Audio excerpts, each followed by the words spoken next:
12:18 to 5:58 a.m. of August 31st, 2015, dream interpretation. Now, if any other dream or whatever seems to be missing from the video program list for my Eckankar programs, let me know and I will pull up the file and do another video.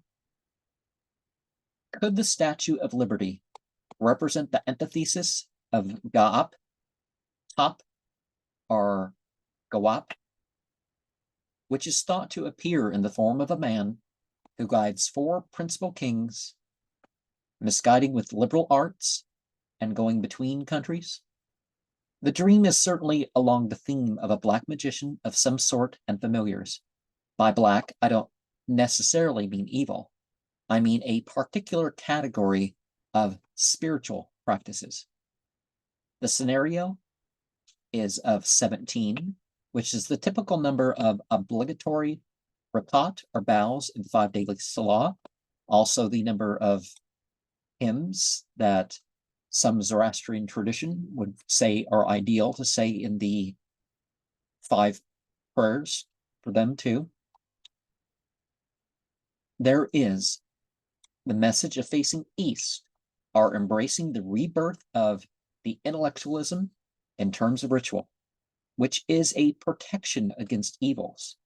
The 8 fluorescent and blacklight colored cilia that the Statue of Liberty danced into the water are as actively exercising evil and preventing bad throughout the year. The seals in the corners of the book are as the spirit and will of the law, and the book is a grimoire, a method manual of our understanding the letter of the law. So many people nowadays, oh, I follow the spirit of the law. It's like, if you're not even trying with the letter of the law, how can you be following the spirit, right? Of course, if you get the spirit, you can take it beyond the letter. The risen water is letting past and present be while focusing on the feelings and thoughts about the future. The thick air is as the seriousness and depth of the spiritual reality of it all.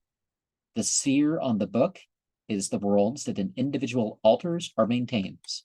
The symbols walked in water are as the psychedelic pilgrimage against evil throughout the seasons. And, of course, different interpretations can be drawn, like what does evil mean in the first place, right? Some will put meaning to the feelings. I generally just say that certain feelings are, chemical. So feelings and emotions, and they have a chemical origin. I mean, there's receptors that,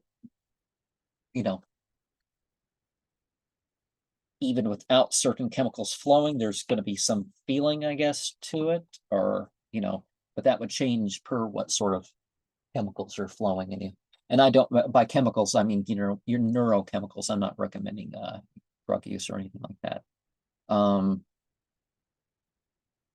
And let's not get confused and say that the jinn is like jinn is any the male or female disincarnate beings, you want to call it, the fire beings, the asuras, the davas, whatever word. So the gnomes and the nitsa and the jinn and all that is going to be along the same here.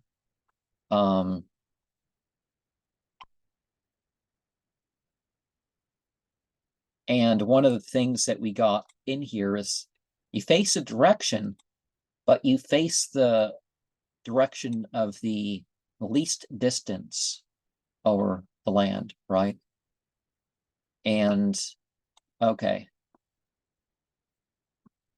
So below an undercurrent that seems severe, we have something even more severe of the message, more serious to move things about to change things or to align with, you could say.